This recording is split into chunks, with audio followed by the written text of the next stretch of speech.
NEET का paper नजदीक आते जा रहा है और वैसे ही वैसे दिल की धड़कनें भी तेज होती जा रही है। कभी डर लगता है, कभी लगता है नीट में सिलेक्शन पक्का हो जाएगा, कभी कुछ सवाल करके ऐसा मन में अनुभव होता है कि शायद सिलेक्शन ना हो पाए, और कभी हमारे मन में आता है कि टेस्ट में मार्क्स कैसे बढ़ाएं, कभी टेस्ट देने पर मार्क्स एकदम से गिर जाते हैं। तो इन सब का सॉल्यूशन क्या है? जो बच्चे के ऑलरेडी 650 प्लस मार्क्स आ रहे हैं या जो बच्चे 700 मार्क्स टच कर रहे हैं अपने टेस्ट में, वो बच्चे अभी एग्जैक्टली क्या कर रहे हैं, क्या उनका शेड्यूल है, कैसे वे पढ़ रहे हैं, तो वो इतने बढ़िया मार्क्स लेकर आ पा रहे हैं। और स्पेशली वो बच्चे जो 450-500 की रेंज में हैं, जो अपने मार्क्स 600 क्रॉस करना चाहते हैं, उन्हें किन बात का ध्यान रखना चाहिए या क्या रूटीन होना चाहिए पढ़ते वक्त, पढ़ाई के दिनों में, मतलब जिस दिन हम पढ़ रहे हैं तो पढ़ते वक्त हमें कौन से सब्जेक्ट पहले पढ़ने चाहिए, क्या करना चाहिए और एग्जैक्टली कितने इंटरवल में हमें पढ़ना चाहिए, इन्हीं सब बातों का जवाब आज के सेशन में हम ढूंढेंगे। आज के सेशन में मेरे जितने टॉपर्स हमने आज तक निकाले और जितने सालों से मैं पढ़ा रहा हूं, जितने साल का मेरा एक्सपीरियंस है, 7-8 साल से जितने भी बच्चे टॉपर रहे हैं, तो वे एक्चुअल में करते क्या थे? क्या वे बचपन से ही बहुत तेज थे, या जिन बच्चों ने 11th-12th में आकर या ड्रॉप लेकर ऐसी एडिशनल मेहनत क्या करी कि उनका स्कोर जो है 650 प्लस गया, तो उनका एटीट्यूड कैसा रहता था पढ़ने में, क्या करते थे वो, उसी बात का आज हम इस सेशन में जवाब ढूंढेंगे। तो नमस्कार मेरे प्यारे बच्चों, स्वागत है आप सभी का इंडिया के number 1 platform that is Doubtnut Hindi medium NEET channel, और मैं हूं आपका अपना Shubham Paliwal, SP sir, your physics teacher. तो हम इस वीडियो की शुरुआत करते हैं। इस वीडियो में मैं आपको 5 इंपॉर्टेंट से पॉइंट्स बताऊंगा। तो ये जो 5 इंपॉर्टेंट से पॉइंट्स है, ये मेरा ऑब्जर्वेशन है, जितने भी अभी तक बच्चे जिन्होंने भी टॉप किया है उनको लेकर। तो शुरुआत करते हैं हम पहले 2 बेसिक पॉइंट से। सबसे पहली बात, एनसीईआरटी के क्वेश्चंस करना। एनसीईआरटी पढ़ना और एनसीईआरटी के क्वेश्चंस करना दोनों बहुत ज्यादा इंपॉर्टेंट है। तो सर हम एनसीईआरटी तो पढ़ रही है, बात तो हमें दुनिया बता रही है, बिल्कुल बहुत बढ़िया बात है। अगर आप एनसीईआरटी पढ़ रहे हो तो स्पेशली बायोलॉजी में आपकी वर्ड टू वर्ड एनसीईआरटी होनी चाहिए, केमिस्ट्री में भी ऑर्गेनिक इनऑर्गेनिक में ऐसा होना चाहिए। अब आती है फिजिक्स की एनसीईआरटी की बारी। तो अगर फिजिक्स में हम समझे पिछले 2-3 सालों के सवाल या जो प्रीवियस ईयर क्वेश्चन है, पिछले 4-5 सालों से जो पेपर आ रहा है, उनमें कहीं ना कहीं एनसीईआरटी के क्वेश्चन सीधे उठ कर आ रहे हैं। तो एनसीईआरटी में कौन से ज्यादा इंपॉर्टेंट से क्वेश्चंस रहने वाले हैं, वो क्वेश्चंस के लिए हम ऑलरेडी हमने प्लान करा हुआ है। आपको आने वाले समय में इसी चैनल पर एक एनसीईआरटी स्पेशल सीरीज मिलने वाली है, जो स्पेशली फिजिक्स के लिए होगी, क्योंकि बायोलॉजी तो आप डेली जो भी पढ़ते हो वो सब एनसीईआरटी से मैच होता ही होता है। लेकिन फिजिक्स में एनसीईआरटी के कौन से इंपॉर्टेंट से क्वेश्चन है, फिजिक्स में एनसीईआरटी किस तरीके से पढ़नी है, इन सब को लेकर हम आने वाले समय में चर्चा करने वाले। इसके अलावा फिजिक्स में एनसीईआरटी में कौन कौन से, अगर एनसीईआरटी आप अभी भी पढ़ना चाहते हो तो कौन कौन सी बातों का ध्यान रखना है, उसके लिए मैंने कुछ समय पहले एक वीडियो बनाया था, उसका लिंक मैं आपको डिस्क्रिप्शन में दे दूंगा। और एनसीईआरटी स्पेशल सीरीज हम जल्द ही शुरू करने वाले इस चैनल पे। तो अगर आप इस चैनल पे नए हैं तो इसे सब्सक्राइब जरूर कर लीजिए और बेल आइकन जरूर दबाना, ताकि आपको नोटिफिकेशन मिल जाए वीडियो चालू होने का। अब दूसरी बात पे आते हैं हम पीवाईक्यूज पर। तो सर पीवाईक्यूज तो हम कर रहे हैं, हाँ, एक होता है पीवाईक्यू और दूसरा होता है PYQ derived questions. PYQ derived question मतलब जैसे अगर मान के चलो आपने पिछले 10 साल के 15 साल के पेपर लगा लिए है ना, आप हर एक चैप्टर के क्वेश्चंस कर रहे हैं पीवाईक्यूज, लेकिन आपको उसके साथ साथ कुछ पीवाईक्यूज जो डिराइव्ड है, मतलब कि पीवाईक्यू से बने हुए क्वेश्चन जो है वो भी करने होंगे। तो ये कहां मिलेंगे? ये भी अभी जो नॉर्मल यूजुअली क्लासेस चल रही है, 12 बजे जो क्लासेस चल रही है, उसमें हम चैप्टर बाय चैप्टर हर एक चैप्टर को कर रहे हैं, जिसमें PYQs plus PYQ derived questions कर रहे हैं। क्योंकि देखो, अगर आप पिछले 15 साल के पेपर उठाकर देखोगे तो गोल घूम फिरकर जो कंसेप्ट है वो वही आता है हर बार पेपर में। डाटा चेंज हो जाता है, बोलने का स्टाइल चेंज हो जाता है, या लैंग्वेज क्वेश्चन में चेंज हो जाती है। बाकी कंसेप्ट, जिस कंसेप्ट पे क्वेश्चन पूछा जा रहा है वो घूम फिरकर वहीं पर आके बातें अटकती हैं। तो अगर आप पीवाईक्यूज कर रहे हैं तो पीवाईक्यूज के साथ साथ आपको पीवाईक्यू डिराइव्ड क्वेश्चंस भी या प्रैक्टिस क्वेश्चंस भी करने ही होंगे। ये दो बिल्कुल बेसिक से पॉइंट्स थे ना, तो यूजुअली ये बातें हर एक बच्चा फॉलो करता ही है, और अगर नहीं भी कर रहा होगा तो मुझे उम्मीद है कि इस वीडियो के बाद में जरूर फॉलो करने की कोशिश करेगा। अब हम आते हैं बहुत इंपॉर्टेंट से पॉइंट्स पर। ये 3 अगले जो पॉइंट है वो जो अभी मैंने 2 पॉइंट बताए उनसे भी ज्यादा इंपॉर्टेंट है। सबसे पहली बात होती है दिनचर्या, है ना, हम कब उठते हैं, हम कब पढ़ते हैं, हम कितना पढ़ रहे हैं एक दिन में, ये सारी कहानी। तो अगर आप कोई भी एक टॉपर को एनालिसिस करो या कोई भी जो बच्चा जो 650 या 700 मार्क्स लेकर आ रहा है, उसके अंदर ये हैबिट जो है वो बचपन से, मतलब या 6-7 क्लास से या 9-10 क्लास से उसके अंदर आ जाती है वाली हैबिट। क्या कि उसे अपना दिन बहुत प्रॉपरली प्लान करना होता है ना। अगर आपने प्लानिंग बढ़िया से करी हुई है तो आप शॉर्ट आप उस दिन को बहुत बेहतर बनाएंगे और आप उस दिन का 100% यूटिलाइजेशन करेंगे। 100% जितना आपको पढ़ना चाहिए तो उतना मैक्सिमम पढ़ने की कोशिश भी करेंगे। तो सबसे पहली बात, आपका हर एक दिन प्लान होना चाहिए। मैं ऐसा नहीं बोल रहा हूं कि आपको टाइम टेबल बनाना है, टाइम टेबल नहीं बनाना है, लेकिन एटलीस्ट आपके पास लिखा हुआ होना चाहिए कि अगले दिन मुझे क्या क्या करना है। अब अगर मान के चलो आपने एक दिन पहले लिख लिया रात को सोने से पहले कि मुझे कल ये सब्जेक्ट में इतना इतना पढ़ना है, तो उसमें सबसे ज्यादा इंपॉर्टेंट फैक्टर होता है बायोलॉजिकल क्लॉक, मतलब कब उठ रहे कब सो रहे हैं।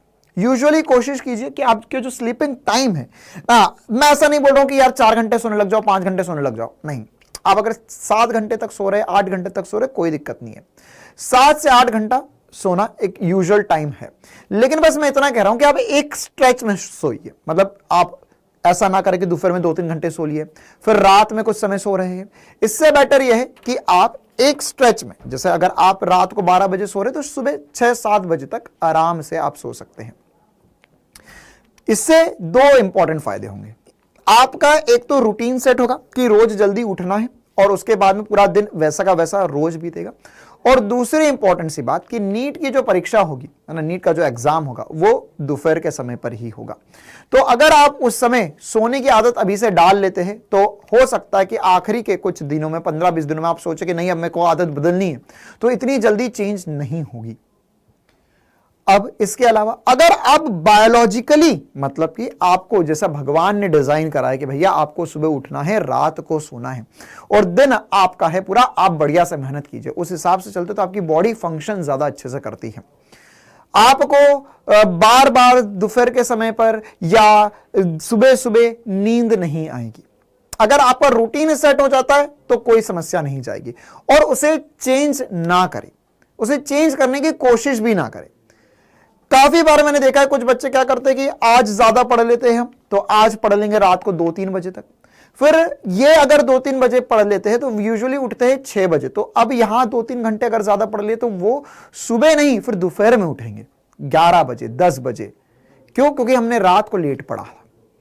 फिर अगर आप इधर का टाइम खपाकर उधर इन्वेस्ट या उधर वेस्ट कर रहे हैं तो बात घूम फिर कर बराबर ही हो गई। तो आप अपना पहले तो रूटीन भी डिस्टर्ब कर दोगे। आप लेट उठोगे तो फिर आपको ऐसा लगेगा कि दिन जल्दी खत्म हो गया मेरा।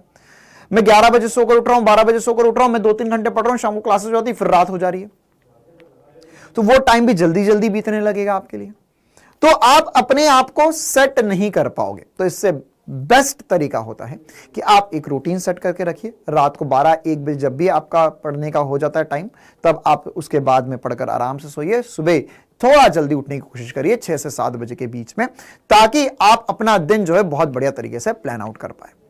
अब इसके अलावा स्लीपिंग टाइम के अलावा आपकी जो बायोलॉजिकल क्लॉक होती है, तो उसमें आप देखो ये इस बात को समझना होगा मैं कि हमारा दिमाग ऐसा नहीं कि हम 5-5, 6-6 घंटे लगातार बैठ के पढ़ सकते हैं। अगर आप कर सकते हो तो बहुत बढ़िया बात है, लेकिन उसके बीच में डिस्ट्रैक्शंस काफी ज्यादा हो जाते हैं। तो आप हर 1-2 घंटे का सेशन प्लान कीजिए। सुबह उठिए, सुबह फ्रेश माइंड होता है, तो फ्रेश माइंड में आपके दिमाग में थॉट्स कम जा रहे तो आप उस समय फिजिक्स के न्यूमेरिकल लगा सकते हैं, क्योंकि न्यूमेरिकल लगाते समय आपको कंसंट्रेशन की ज्यादा आवश्यकता होती है, तो आप फिजिक्स के न्यूमेरिकल लगाइए उस समय। फिर उसके बाद में आप 1-1.5 घंटे न्यूमेरिकल प्रैक्टिस करने के बाद में आपका जो नॉर्मल डे रूटीन है, ब्रेकफास्ट वगैरह करना है, वो सब करिए। उसके बाद में फिर 2 घंटे का एक सेशन कीजिए कि अब हमें 2 घंटे केमिस्ट्री पढ़ना है, फिर 10 मिनट का ब्रेक लेकर फिर बायोलॉजी 2 घंटे। तो इस तरीके से अगर आप प्लान आउट करेंगे तो आप बहुत बेहतरीन परफॉर्म कर पाएंगे और आप अपनी एफिशिएंसी बढ़ते हुए देखेंगे, क्योंकि 24 घंटे सभी को भगवान ने दिए हैं। अब आप इस 24 घंटे में से कितना मैक्सिमम निकाल सकते हैं आउटपुट, वो ज्यादा इंपॉर्टेंट है। ठीक है, अब साथ ही साथ एक और बहुत इंपॉर्टेंट सी बात मैं आप लोगों के साथ डिस्कस करना चाहूंगा। ये जो लास्ट पॉइंट आपको दिख रहा है, एक इवनिंग ब्रेक। इवनिंग ब्रेक क्या है? क्या सर हम शाम को एक ब्रेक ले? हाँ, बिल्कुल सही बात समझ रहे हो आप। क्या होता है कि अगर आप सुबह जल्दी उठ रहे हो, आप नॉर्मली पढ़ रहे हो और उसके बाद में आपने आपकी यूजुअल क्लासेस दोपहर से, अगर आपकी कहीं पे क्लासेस चल रही है, आप ऑनलाइन पढ़ रहे हो, ऑफलाइन पढ़ रहे हो, कहीं भी पढ़ रहे हो, तो आपकी अगर क्लासेस चल रही है तो वो क्लासेस भी आपकी होंगी। और उसके बाद में आप सोचो फिर से मैं पढ़ने बैठ जाऊं, रात को 2 घंटे और 3 घंटे और पढ़कर मैं सोऊंगा, तो उसमें आपका दिमाग जो है वो एग्जॉस्ट होने लगेगा। आप पढ़ोगे तो सही, पढ़ने की कोशिश पूरी करोगे, लेकिन आप उतना आउटपुट नहीं जनरेट कर पाओगे, आपका मन भटकेगा, आपका मन विचलित होगा बार बार। तो इसके लिए जब भी शाम को आपकी क्लासेस खत्म होती है, तो अगर 8 बजे हो रही है, 6 बजे हो रही है, 7 बजे, 9 बजे, तो आप 1 घंटे का या मिनिमम 30 से 40 मिनट का एक छोटा सा ब्रेक लीजिए। इस ब्रेक में पढ़ाई की कोई बात नहीं करना है, आप थोड़ा सा टहलने निकल सकते हो, अपने घर के आसपास थोड़ा टहल के आ सकते हो, अपने घर वालों के साथ में डिनर कीजिए, उनको बताइए कि आज आपने क्या क्या पढ़ा, उनसे भी डिस्कस कर सकते हो। देखो ऐसा होता है कि आप ऐसा समझने वाले मेरे घर वालों को क्या समझ में आएगा, उनको क्या बायोफिजिक्स में समझ में आएगा। हाँ, ऑब्वियस सी बात है, उनको अगर वे लोग, अगर आपके मम्मी पापा है तो अगर उन्होंने मैथ्स के साथ पढ़ाई नहीं करी हो या उनका बैकग्राउंड कुछ अलग रहा होगा तो उनको चीजें समझ नहीं आएगी, लेकिन अगर आप बताओगे तो सुनेंगे जरूर। और आपको एक और कॉन्फिडेंस बिल्डअप होगा कि रोज मैं उन्हें बताता हूं या रोज मैं बताता हूं या बताती हूं कि यार मैंने आज इतना इतना पढ़ लिया है, तो उन्हें भी अच्छा लगेगा सुनकर कि अच्छा हाँ हमारा बेटा है, हमारी बेटी वाकई में बढ़िया मेहनत कर रही है। और आपका भी कॉन्फिडेंस बूस्टअप होगा कि आज मैंने बताया कि आज मैंने इतने चैप्टर पढ़ लिए, तो कल मुझे फिर बताना है कि इससे ज्यादा मैंने पढ़ा है। तो उससे आपका पढ़ाई में भी मन और बेहतर लगेगा।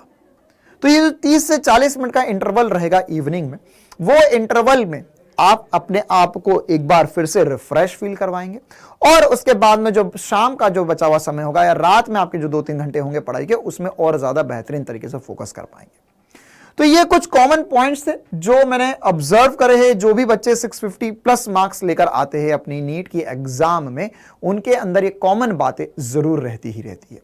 साथ ही साथ ये जो एक बीच में इंटरवल मैंने बताया कि जब भी आप पढ़ रहे हैं तो पढ़ते वक्त आप जैसे अपना बायोलॉजिकल क्लॉक के हिसाब से आप जब भी उठ रहे हो उसके बाद 1-1.5 घंटा पढ़ रहे हो, तो बीच में जो गैप है, जो इंटरवल है, वो इंटरवल ध्यान रखिए, वो 5 से 10 मिनट का एक ब्रेक आप जरूर दें अपने आप को। आप जहां भी पढ़ रहे हो वहां से उठिए और उठने के बाद में आप थोड़ा सा टहल के आइए 5-10 मिनट, और 10 मिनट का अगर ब्रेक है तो ध्यान रखना वो 10 मिनट खत्म होते ही आप फिर से पढ़ने आ जाइए। आप अपना सब्जेक्ट चेंज कर लीजिए और आगे जो भी आपको पढ़ना है उसको कंटिन्यू करिए। तो उम्मीद है मेरा वीडियो आप सभी को पसंद जरूर आया होगा, और साथ ही साथ इसे लाइक करना और अपने सारे दोस्तों के साथ शेयर जरूर करना, ताकि वो भी अपने मार्क्स ज्यादा बेहतर कर पाए या वे जो पढ़ रहे अपनी पढ़ाई को और बेहतर कर पाए, अपने मार्क्स इंप्रूव कर पाए और अपना कंसंट्रेशन ज्यादा इंप्रूव कर पाए। तो आज का ये छोटा सा वीडियो हम इतना ही रखते हैं। हम जल्दी मिलेंगे आने वाले सेशंस में, और साथ ही साथ ये जो एनसीईआरटी की सीरीज मैंने आपसे प्रॉमिस करी है, बिल्कुल मैं आने वाले समय में एक NCERT special series of classes जरूर लेकर आऊंगा इसी चैनल पे। तब तक के लिए बढ़िया से पढ़ते रहो, स्वस्थ रहो, मस्त रहो। Thank you, tata, bye bye.